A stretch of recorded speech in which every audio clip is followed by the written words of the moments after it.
কিছু বুঝে ওঠার আগেই চোখের পলকে বিমান হামলা চালায় দখলদার বাহিনী। স্থানীয় সময় শুক্রবার রাফার আল মাওয়াসি এলাকায় শরণার্থী ক্যাম্পে ইসরায়েলি বাহিনীর হামলায় বহু মানুষ হতাহত হয় বলে জানায় ফিলিস্তিনের স্বাস্থ্য মন্ত্রণালয়।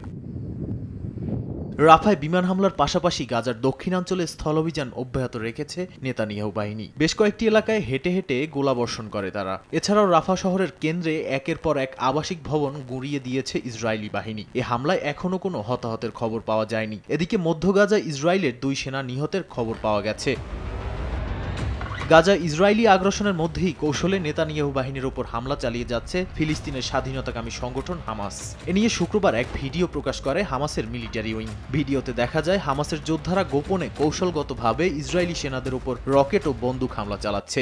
নগদের কাছে সব গ্রাহকই প্রিয়, তাই তো সারা দেশে ক্যাশ আউট চার্জ সবচেয়ে কম।